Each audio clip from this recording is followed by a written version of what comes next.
안녕하세요. 사연을 부탁해입니다. 오늘의 사연을 소개하겠습니다. 이 모든 사연의 시작은 오빠와 새언니가 결혼을 하면서 시작됐습니다. 새언니 성격이 워낙 활달하다 보니 부모님과도 참 잘 지냈어요. 그중 엄마와는 꿍짝이 그렇게 잘 맞을 수가 없었습니다. 신혼집을 아예 본가 근처로 구했기에 수시로 오가며 엄마 아빠는 대화를 나눴거든요. 어느 날은 퇴근 후 집에 들어갔더니 역시나 새언니가 와서 엄마와 한참 이야기를 하다 돌아갔는데요. 그쯤에서는 하도 궁금해서 엄마에게 물었습니다. 엄마, 진짜 궁금해서 그러는데 언니랑 맨날 무슨 얘기를 하는 거야? 네 오빠가 결혼하라는 기가 막히게 잘했지 뭐니. 유미 성격이 얼마나 좋은지 모른다니까. 그래도 고부 사이라는 게 어려운 거라 너무 가깝게 지내면 나중에 탈이 난다고 하니까 조금 조심해.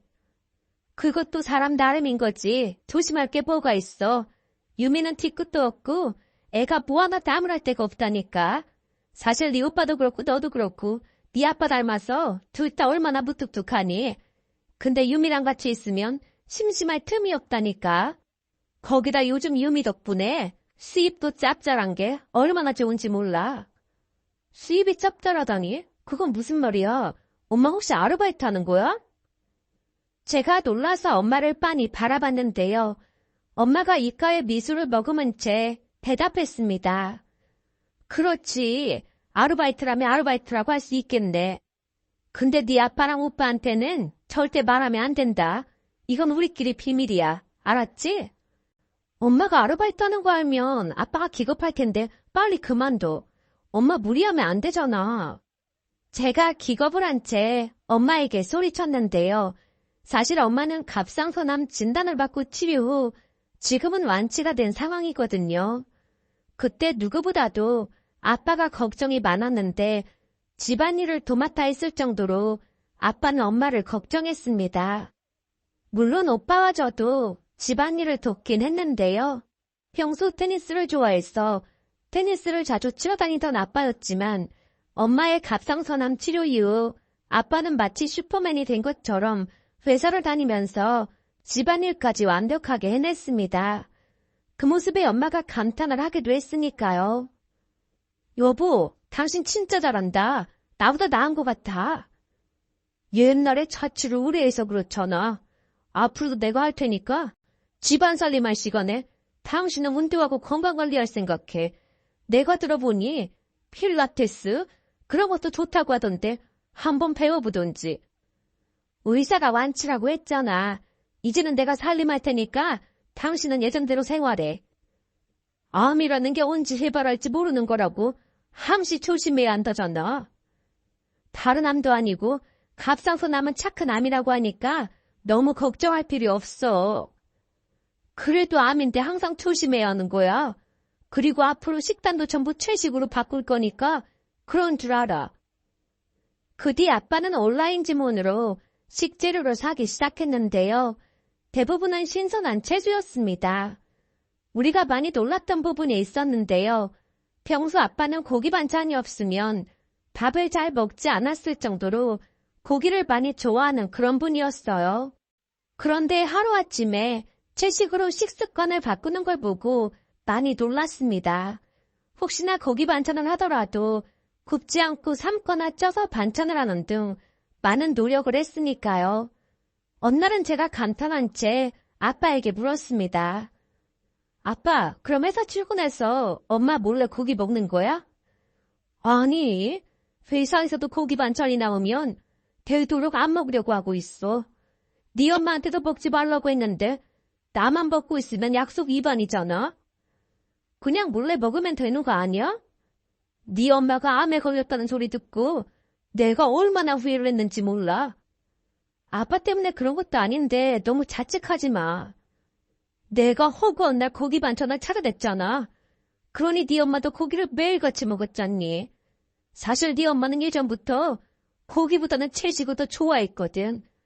그랬으니 암이란 소리를 듣고 난 뒤에는 죄책감 때문에 몇 날 며칠 동안 잠도 못 잤어. 꼭 고기 때문이란 증거도 없는 거고 요즘은 암 환자가 많이 늘었다고 하잖아. 그냥 운이 안 좋았던 것뿐이야. 제가 아빠를 안심시키기 위해 많은 애를 썼지만 아랑곳하지 않고 그 뒤에도 아빠는 채식을 하려 많은 노력을 했습니다. 덕분에 저도 채식을 하기 시작했는데요. 물론 중간중간에 고기를 먹기도 했지만 그래도 채식을 하니 몸도 가벼워지고 속이 편한 건 사실이었습니다. 그렇게 아빠는 회사 일과 집안 살림을 도맡아 한 건 물론이었고 운동도 게을리하지 않았습니다. 그러면서 엄마의 건강 상태를 끊임없이 확인한 건 말할 것도 없었고요. 그러다 보니 엄마도 더욱 건강해져가고 있었습니다. 그런데 그런 와중에 엄마가 아르바이트를 한다고 하니 제가 깜짝 놀랄 수밖에요. 결국 엄마에게 화를 내고 말았습니다. 엄마가 아르바이트 하고 있는 거 알면 아빠가 난리칠 거니까 빨리 그만둬. 근데 대체 무슨 아르바이트를 하고 있다는 거야? 그게 몸도 힘들지 않고 아주 괜찮은 아르바이트야. 그러니까 그게 뭐냐고. 제가 추궁을 하자 엄마가 목소리를 낮춰서 물었어요. 너 혹시 주식 해본 적 있어? 주식? 아니, 난 그런 거 절대 안 하지. 우리 회사의 김대리도 그 주식 잘못해서 있는 돈 다 날렸잖아. 그거 보면서 나는 절대 주식하지 말아야겠다고 다짐했거든. 그건 하수니까 날리는 거고 유미처럼 전문가한테 배우면 날릴 일이 없다니까. 설마 그럼 엄마가 하고 있던 아르바이트가 주식이란 말이야? 너 말이야, 요 몇 달 동안 내가 얼마나 벌었는지 모르지? 얼마나 벌었는데? 내가 비상금으로 몰래 주식했는데 무려 300만 원이나 벌었어. 이거 완전 대박이지 않아? 엄마, 주식이라는 게 까딱 잘못하다가 는 한순간에 다 날릴 수도 있다니까. 우리 유미가 하라는 대로 하면 절대 이룰 수가 없는 게임이라니까. 걱정할 필요 없어. 엄마는 마치 새언니가 워런 버핏이라도 된 마냥 수왕하고 있었는데요. 그 모습이 걱정이 돼서 제가 다시 설득했습니다. 엄마, 아빠 월급이 적은 편도 아닌데 굳이 주식할 필요가 뭐가 있어? 네 아빠 월급이 적어서 주식을 하는 게 아니라 그동안 내내 살림만 하다 보니까 나는 돈을 벌어본 적이 없잖아. 근데 책상에 앉아서 네 새언니가 하라는 대로만 하면 몇백씩 벌잖아. 주식으로 돈 벌어서 네 아빠 차 바꿔줄 참이야. 차 새로 바꿀 때 내가 돈 보태줄 테니까 주식 그만해. 온전히 내 힘으로 벌어서 차 바꿔줄 거니까 넌 신경 쓸 필요 없어. 그러다 아빠가 알면 난리 난다니까. 그렇게 너만 입 다물고 있으면 되는 거야. 만약 네 아빠가 알게 되면 네가 말한 걸로 간주할 거니까 그런 줄 알아. 그 뒤에도 엄마는 제 말을 귀등으로도 듣지 않았습니다. 하지만 시간이 지나면서 표정도 더 밝아져갔고 콧노래까지 부르는 날이 많아졌기에 그냥 모른 척 하기로 했는데요. 갑상선암이 착한 암이라고는 하지만 암이라는 소리를 듣고 난 뒤 많이 우울해하셨거든요. 근데 오빠와 새언니가 결혼을 한 뒤로 많이 밝아진 모습이었기에 그냥 엄마만 행복하면 그만이지라는 생각을 했습니다. 그러던 어느 날은 주말에 새언니가 왔는데 엄마가 조용히 물었습니다. 어머, 또 이 향수 바꾼 거니? 은은한 게 참 좋네. 아, 이 향수 제 친구가 신혼여행 다녀오면서 사다 준 건데 괜찮죠? 그러게 말이야. 난 향수 싫어하는데 은은한 게 참 괜찮다. 엄마가 싱긋 웃으며 말을 했고 저 또한 향수를 좋아하진 않았지만 향기가 꽤 괜찮다는 생각을 한 채 나중에 새언니에게 어떤 향수인지 물어봐서 하나 사드려야겠다라는 생각을 하고 있었는데요. 잠시 후 방에 들어가서 화장대를 보던 엄마가 놀란 채 외쳤어요. 유미야, 이게 뭐니? 아까 어머님이 향기가 괜찮다고 하셨잖아요. 오늘 딱 한 번 썼는데 그냥 어머님 쓰시면 좋을 것 같아서요. 아니야, 네가 선물 받은 걸 내가 어떻겠어. 어머님, 그거 좀 고급진 향수거든요. 좋은 거니까 그냥 어머님 쓰세요. 그거 다 쓰시면 제가 하나 더 사드릴게요. 새언니가 빙긋이 웃으며 대답했는데요. 가만히 보니 엄마가 새언니를 좋아하는 이유를 알 수가 있었습니다. 새언니는 말을 재치 있게 하는 그런 능력이 뛰어난 사람이었으니까요. 그랬으니 무뚝뚝한 가족들과 살던 엄마에게는 신세계가 아니었을까 싶었습니다. 그 뒤에도 재미있는 일이 참 많았는데요. 어느 날에 엄마가 새언니와 제게 말을 꺼냈어요. 내 친구가 설악산으로 등산을 다녀왔는데 참 재미있었다지 뭐니. 그래서 말인데 펜션이랑은 내가 예약할 테니까 우리 여자들끼리만 등산 다녀올까? 저번에 회사에서 북한산 등산 갔다가 나 며칠간 쓰러져 있었던 거 잊었어? 등산이 보통 힘든 게 아닌데 괜찮겠어? 그동안 운동 열심히 했으니까 체력 테스트도 해볼 겸 하고 싶어서 그래. 저번에 네 아빠랑 가까운 곳에 등산 다녀왔을 때 내가 산을 더 잘 탔거든. 유미야, 너도 갈 수 있겠니? 엄마가 새언니를 빤히 바라보자 새언니가 머뭇거리다 대답했습니다. 어머님, 제가 예전부터 몸치라는 소리를 진짜 많이 들었거든요. 그러다 보니까 달리기도 항상 꼴찌였고 운동을 진짜 못해요. 그럼 힘들겠구나. 엄마가 실망스러운 표정으로 고개를 끄덕이자 새언니가 급히 대답했습니다. 아니, 안 가겠다는 건 아니고 제가 따라가면 어머님이랑 아가씨가 조금 힘들 수도 있을 것 같은데 괜찮을까요? 조금 천천히 가면 되지. 엄마가 흔쾌히 대답을 했고 얼마 뒤 우리는 설악산으로 등산을 갔습니다. 그런데 그날 새언니 덕분에 웃음을 참아야만 했는데요. 가는 내내 몇 번이나 물었거든요. 어머님, 흔들바위인가 뭔가는 아직 멀었어요? 한참 더 가야지. 왜? 힘들어? 이러다가 쓰러져서 헬기 실려갈 것 같은데 그냥 저기 저 바위 흔들고 내려가면 안 될까요? 뭐? 그게 무슨 소리야? 흔들바위 가신다면서요. 그러니까 아무 바위나 흔들고 내려가면 그게 흔들바위 아니겠어요? 그리고 제가 찾아보니까 그 흔들바위가 정작 밀었을 때 흔들리지도 않는다고 하던데 그냥 저기 저 바위 흔들고 내려가시죠. 제가 바위 흔드는 거 휴대폰으로 찍어드릴게요. 새언니가 어찌나 천연덕스럽게 말을 하던지 등산을 하던 다른 사람들도 킥킥거리며 웃음을 참지 못했는데요. 그날 엄마 손에 이끌려 끝까지 등산을 하긴 했답니다. 그 이후 엄마는 친구들을 만날 때마다 새언니 이야기를 하면서 배꼽을 잡고 웃었고요. 그렇듯 새언니로 인해 엄마는 많이 밝아져갔고 가족 모두 새언니를 많이 좋아하게 됐습니다. 그러던 중 엄마와 새언니가 서로 잘못을 탓하며 옥신각신하기도 했는데요. 시간이 지나면서 엄마도 주식 공부를 많이 한 모양으로 서로 의견을 주고받기도 했거든요. 그날도 집에 갔더니 엄마 표정이 심상치가 않아 보여서 조용히 물었어요. 엄마, 표정이 왜 그래? 무슨 일 있었던 거야? 그러게 내가 그 주식 사면 안 된다고 했는데 끝까지 우겨대서 샀더니 며칠 만에 결국 폭락했잖니. 주식이라는 게 오르고 내리고 그러는 건데 그냥 그러려니 해. 내가 그건 아니라고 몇 번이나 말을 했으니까 그렇지. 그래서 얼마나 손해본 건데? 하루아침에 500만 원이 날라갔다니까. 뭐? 500만 원? 엄마 대체 주식을 얼마나 하고 있는 거야? 제가 눈이 휘둥그레진 채 엄마를 바라봤는데요.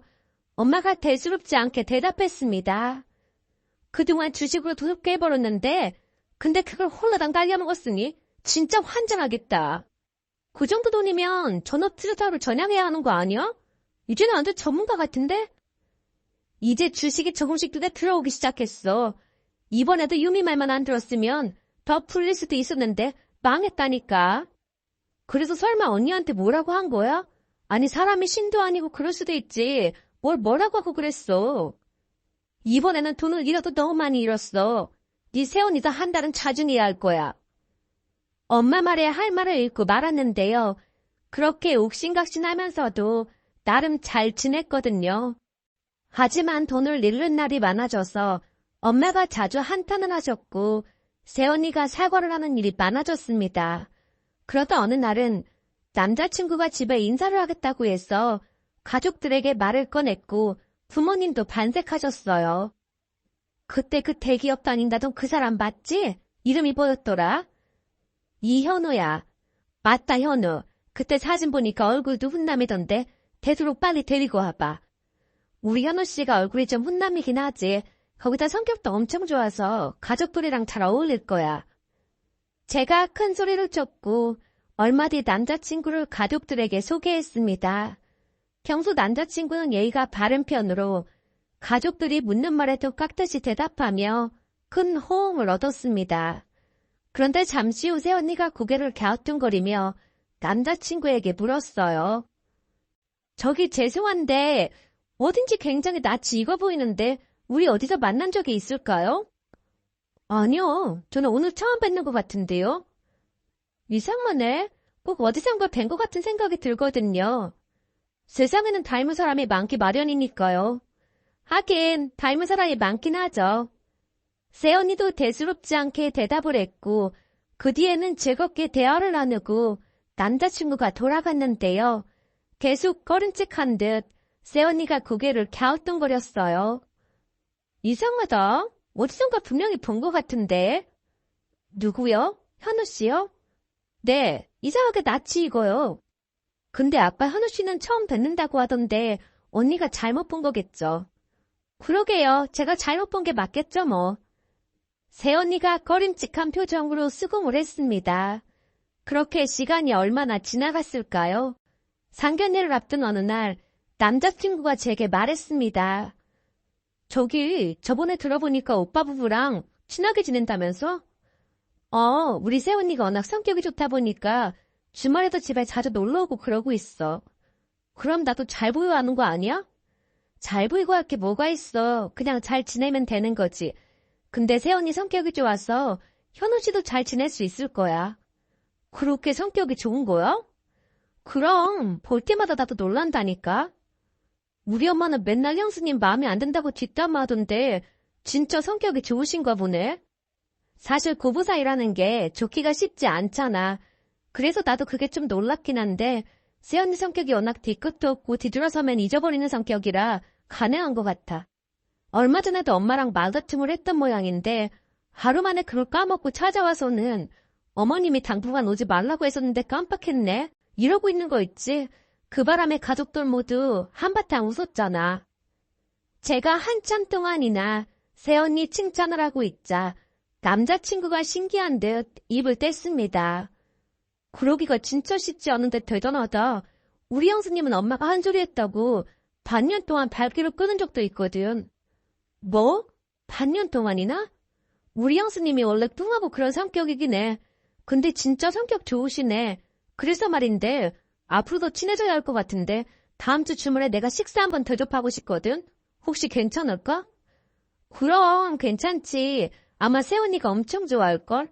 신경 써줘서 고마워. 내가 좋아서 하는 일인데 뭐. 남친이 쑥스러운 듯 머리를 긁적였는데요. 우리 가족과 친해지기 위해 많은 노력을 하고 있었거든요.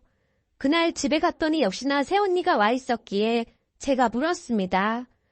언니, 다음 주 주말에 현우 씨가 식사 대접하고 싶다고 하는데 같이 식사할까요?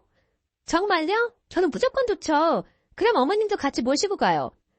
아니다. 나랑 됐으니까 니들끼리 먹고 와라. 왜요? 같이 가시면 좋을 것 같은데. 아니야. 앞으로 친해져야 하니까 니들끼리 먹고 오도록 해. 엄마가 손사래를 쳤기에 우리도 알았다고 대답을 했고 얼마 뒤 넷이 모여서 식사를 했습니다. 새언니도 성격이 좋고 남친도 성격이 좋다 보니 식사를 하는 내내 화기애애했습니다. 그러던 중 남친이 오빠에게 전화번호를 알려주면서 가끔 안부 인사를 하겠다는 말에 오빠도 반색을 했어요. 그날 즐거운 시간을 보내다 집에 돌아왔습니다. 그런데 다음날 새언니와 오빠가 찾아와서 충격적인 말을 꺼냈어요. 저 기억이 났어요. 기억이라니요? 그러니까 전에 아가씨 남자친구가 낯이 있다고 했잖아요. 어디서 만났는지 기억이 났어요. 정말요? 그럼 서로 구면이었다는 거예요? 근데 현우 씨는 그런 말 전혀 없던데요? 제가 어리둥절한 표정으로 새언니를 바라보자 새언니가 기가 막힌 말을 꺼냈습니다. 그때 술에 잔뜩 취해 있었으니까 저를 기억 못할 수밖에요. 저는 멀쩡한 상태였으니까 기억이 났던 거고요. 아, 그럼 술 마시다가 만난 거예요? 그때쯤 불길한 생각이 들어 제가 사색이 되어 있었는데요. 새언니가 다시 말을 이어갔습니다. 아가씨, 이런 말 하기 좀 그런데 내가 볼 때는 아가씨 결혼 다시 생각해봐야 할 것 같아요. 같아요가 아니라 무조건 결혼 없는 게 맞는 거지. 평소 과묵하기로 소문난 오빠까지 옆에서 거들었기에 더욱 긴장한 채 두 사람을 바라봤더니 세연이가 자세히 설명하기 시작했습니다.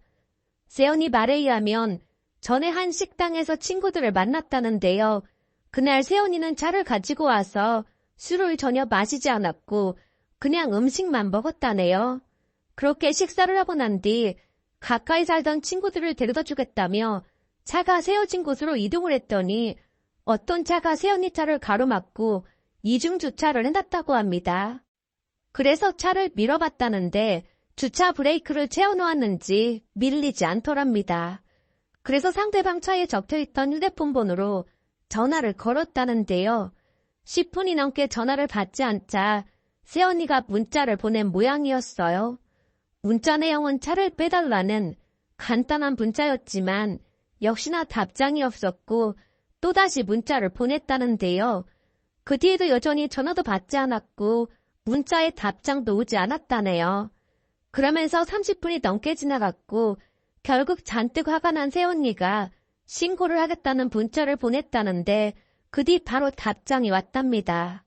그러니까 한마디로 상대방은 전화와 문자를 확인하고 있었음에도 그냥 모른 척하고 있었던 것이죠. 그런데 세연이가 신고를 하겠다는 문자를 보내자마자 그 남자가 가진 욕설을 섞어서 문자를 보냈다는데요. 문자로 듣도 보도 못한 욕설을 계속해서 보내왔다네요. 그 문자에 충격을 받은 세연이가 전화를 해봤지만 또다시 받지 않았고 세연이도 마지막으로 차를 빼주지 않으면 바로 경찰에 신고하겠다는 문자를 보내자 그제서야 비틀비틀거리면서 그 남자가 나타났다고 합니다. 그러면서 세연이 앞에서 또다시 쌍욕을 시전했고 세연이가 주먹을 불끈 쥐자 친구들이 뜯어말린 모양이었어요. 그리고는 그 남자가 잔뜩 취한 상태로 차를 타려고 하길래 세연이가 놀라서 외쳤다네요. 지금 운전하면 음주운전이잖아요. 네가 차 빼달라며. 그래도 대리를 부르던지 해야죠. 어디서 뭐같이 생긴 년이 누구한테 이래라 저래라야. 네가 차 빼달라며. 그래서 빼준다고 하는데 뭐가 불만이야. 너 오늘 나한테 기지고 싶냐? 그 남자가 순식간에 세연이에게 달려들었기에 세연이가 급히 몸을 피했다는데요. 만취 상태로 제정신이 아닌 듯해 보였다고 했으니까요. 세연이가 몸을 피하자 비틀거리며 넘어졌고 또다시 입에 담을 수도 없는 욕설을 했던 모양이었습니다. 그러더니 다시 일어나서 차에 올라타더니 시동을 걸고 운전을 하더랍니다. 그 모습이 아슬아슬해 보였기에 세연이가 경찰에 신고를 하려고 하던 순간 마침 근처를 지나가던 경찰을 보고는 뛰어가서 바로 신고를 했답니다. 결국 그 남자가 경찰관에게 붙잡힌 모습을 보고 세연이는 집으로 돌아왔고요. 그런데 문제는 다음날 모르는 번호로 전화가 와서 받았더니 그 남자가 소리를 질렀답니다. 야, 네가 나 신고했지? 너 때문에 나 지금 운전면허 취소당하고 지금 벌금이 얼마인 줄 알기나 해? 남자가 어찌나 소리를 지르던지 옆에 있던 오빠도 들었다고 하네요. 결국 오빠가 전화를 빼앗다시피 해서 남자에게 소리를 지르자 그 남자 입에서 쌈욕이 터져나오더랍니다. 문제는 그 뒤에도 남자가 수시로 세연이를 협박했다네요. 한참을 말하던 세연이가 긴 한숨을 내쉬고는 다시 말을 이어갔습니다. 그때 이후로도 계속 문자로 욕설을 보내오고 그래서 제가 번호로 저장까지 했거든요. 그리고 제가 변호사를 고용해서 법적으로 하겠다고 하고 난 뒤 변호사 사무실 사진까지 보내주니까 그게 무섭긴 했던 모양인지 그 뒤에는 조용해졌어요. 그럼 설마 그 사람이 현우라는 거니? 엄마가 눈을 동그랗게 뜨고 세연이를 바라보자 세연이가 고개를 끄덕이며 다시 말했습니다. 근데 어제 현우 씨가 이 사람한테 전화번호를 서로 알고 지내자고 해서 이 사람이 저장을 했거든요. 그러다 보니까 저도 저장을 해놓는 게 맞을 것 같아서 저장을 하려고 번호를 눌렀더니 또라이로 저장이 되어 있는 게 아니겠어요? 또라이? 그때 진짜 힘들게 해서 제가 또라이로 저장을 해놨거든요. 그 뒤 잊고 지냈는데 바로 그 사람이 아가씨 남자친구였어요. 아가씨, 혹시 현우 씨 차 운전하고 다녀요? 아니요. 저는 사고가 났다고 한 적이 있었거든요. 그때 많이 다치진 않았지만 무서워서 당분간 운전 못하겠다고 하면서 차 없이 다니고 있어요. 거봐요. 그 사람이 맞다니까요. 여기 문자 내용 한번 보세요. 진짜 어마어마하지 않아요? 세연이 말에 문자를 확인해 봤더니 제가 알던 사람이 맞나 싶을 정도로 심각해 보였습니다. 결국 다음날 남친을 만나서 물었더니 남친의 얼굴은 곧 나가 자빠질 듯한 사색으로 뒤덮여 있었습니다. 그리고는 변명을 늘어놓기 시작했어요. 사실은 그때 주식으로 돈을 많이 잃어서 내가 제정신이 아니었거든. 근데 그 와중에 음주운전까지 걸려서 울분을 못 참겠더라고. 아무리 힘들어도 그렇지 어떻게 그럴 수가 있어? 저를 빼달라고 해도 난리를 치니까 그런 거지. 안 그랬으면 나도 그렇게까지 안 했을 거야. 그걸 지금 말이라고 하는 거야? 알아. 내가 다 잘못했는데 그때는 술에 취해서 그랬던 거라니까. 한 번만 용서해줘. 주식으로 돈을 전부 날려서 제정신이 아니었다니까. 주식으로 돈을 다 날렸다면서 그럼 대체 결혼은 무슨 돈으로 하려고 했던 거야? 그거야 대출받고 네가 모은 돈도 있다고 하니까 그걸로 하려고 했지. 돈이야 있다가도 없는 거고 없다가도 있는 거잖아. 그리고 얼마 전에 대출받아서 주식 다시 시작했거든. 근데 느낌이 아주 좋아. 곧 복구할 것 같아. 그날 남친의 말을 들으며 제가 얼마나 한심한 사람인지 다시 한번 깨달았는데요. 그런 정신 나간 인간과 결혼까지 생각했다는 것에 너무 참담하여 아무 말도 할 수 없었습니다. 그렇게 그 인간에게 헤어짐을 통보했고 자리를 박차고 나와버렸습니다. 물론 전 남친이 한동안 연락을 해오다가 급기야는 우리 집까지 찾아왔는데요. 세연이가 다시 경찰서에 가고 싶냐고 말을 하면서 변호사를 들먹이자 다행히 그 뒤로는 연락을 해오지 않았습니다. 그리고 그 사건 이후 세연이는 우리 집 영왕으로 등극했고 엄마가 기특하다는 듯 말했어요. 우리 이유미가 진짜 큰일을 했어. 그때 그 인간 폰으로 처리가 안 해놨으면 어쩔 뻔했어. 그쵸 어머님. 그럼 그때 500만 원 그거 용서해 주시는 거예요? 네 시누이를 구렁텅이에서 꺼내줬는데 지금은 500만 원이 문제야?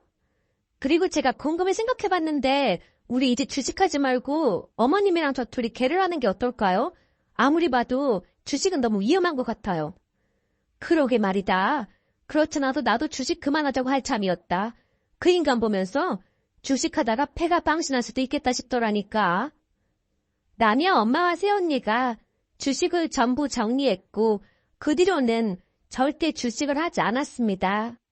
문득 며칠 전 엄마가 등산을 가겠다고 하자 새언니가 따라간다고 졸라댔고 엄마가 손자래를 쳤습니다. 왜? 또 그냥 아무 바이나 흔들고 내려와서는 흔들바이라고 하려고? 제가 그동안 체력을 많이 키워서 이젠 잘 올라갈 수 있다니까요. 아니다. 너랑 같이 등산 갔다가 열붙어져서 이 오이로 등짝 스매싱을 날릴 수도 있을 것 같으니까 그냥 넌 집에서 이 오이나 먹고 있어. 엄마가 새언니를 떼어놓고 가려고 했지만 새언니가 길을 쓰고 따라가는 모습을 보며 웃음이 터져나오고 말았는데요.